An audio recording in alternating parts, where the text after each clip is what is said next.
fluxo. Você chama de fluxo ou tape reading? Eu falo fluxo. É a mesma coisa, na verdade, né? As pessoas até perguntam, não tem diferença nenhuma. É um nome em português e um nome em inglês. Então eu falo o nome em português mesmo, leitura de fluxo é a mesma coisa. Eu tive uma experiência breve com fluxo. Fiz um curso em 2017, talvez, 16, 17, por ali.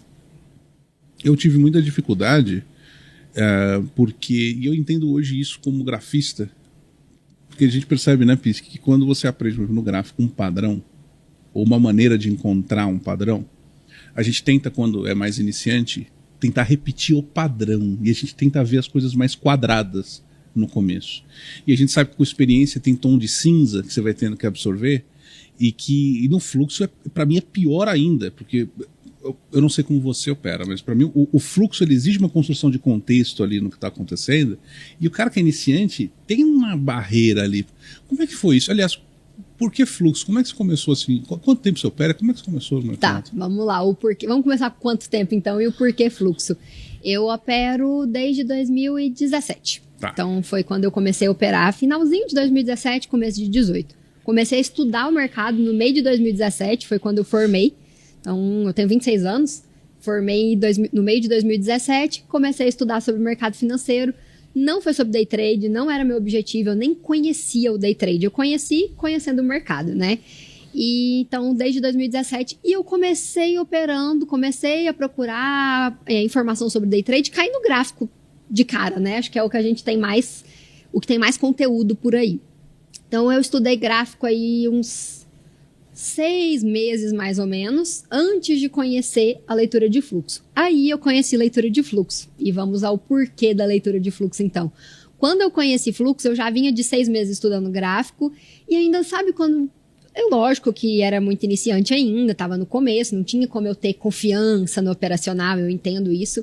Mas parecia que faltava algo. Eu olhei price action, olhei análise técnica, olhei Renko, sabe? Tinha visto um pouco de tudo de gráfico e sempre parecia que faltava alguma coisinha, que eu não estava confiante, que eu tinha dificuldade de acreditar nos padrões. Então, falando sobre padrões, eu tinha muita dificuldade de acreditar no padrão, de falar assim, vou entrar aqui porque esse padrão tal e eu confio nesse padrão. Então, eu tinha essa certa dificuldade. E o fluxo me trouxe muito mais clareza e confiança na hora de operar. Que era o... Por quê? Vamos lá, o porquê. Porque eu conseguia enxergar o que estava acontecendo. O que eu acho que é o enxergar o que está acontecendo no gráfico e no fluxo? No gráfico é você enxergar aquele determinado padrão, aquele determinado setup, aquilo que você opera, né? Acreditar naquilo e fazer. No fluxo é a mesma coisa. Só que eu tinha dificuldade em acreditar nos padrões gráficos, por estatística ou por qualquer outro motivo que seja.